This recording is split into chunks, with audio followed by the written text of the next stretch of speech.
स्वागत करती हूँ आप सभी के अपने यूट्यूब चैनल पर। आज मैं एक करवा माता का गीत लेके आई हूँ। कैसे लगेगा आप लोग कमेंट में बताना।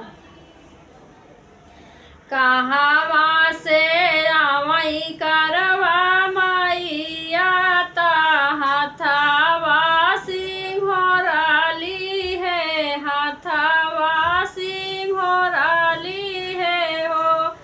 साखी कहाँ से आवई चंद्र माता नगर जोर भाए हो। साखी कहाँ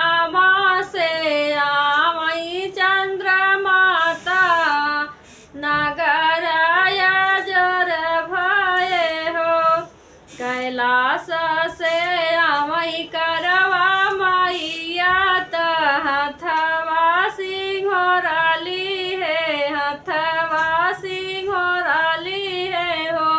सखिया ऊंचे गगन से आवई चंद्र माता नगर जोर भाए हो।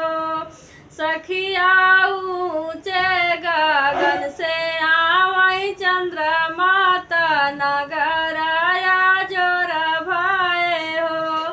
काऊ चढ़ी आवई करवा मैया हथवा सिंघोराली है, हथवा सिंघोराली है हो।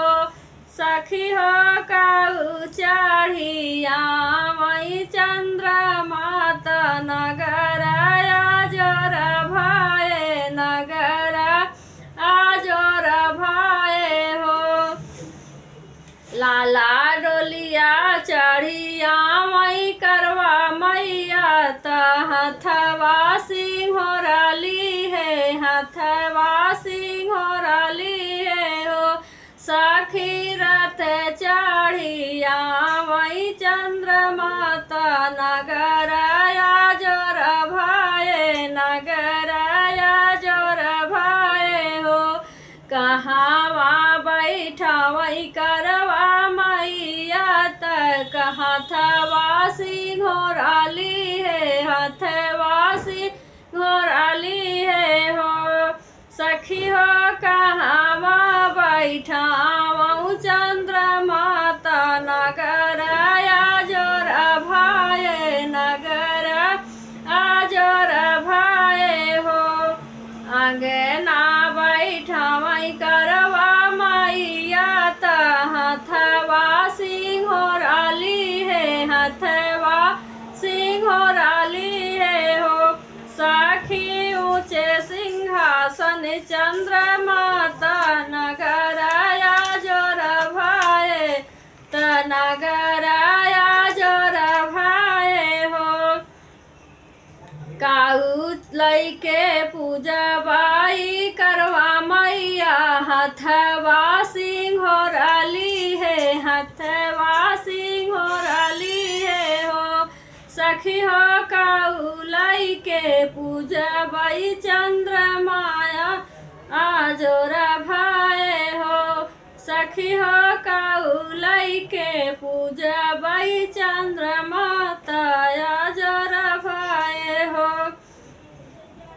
नारियल मिठैया से करवा मैया हथवा सिंघोराली है, हथवा सिंघोराली है हो। सखी हो करवा में कुश डलिया रख देबै नगर जोर भाए हो। सखी हो करवा में कुश डलिया रख देबै नगर जोर भाए हो। कावन बारा दे करवा मैया हथवा सिंघोराली है, हथवा सिंघोराली है हो। साखी कावन बारा दे चंद्र माता नगर जोर भाए, नगर जोर भाए हो। अमरा सुहाग दे करवा मैया हथवा सिंघोराली है, हाथवा सिंहोरली है हो।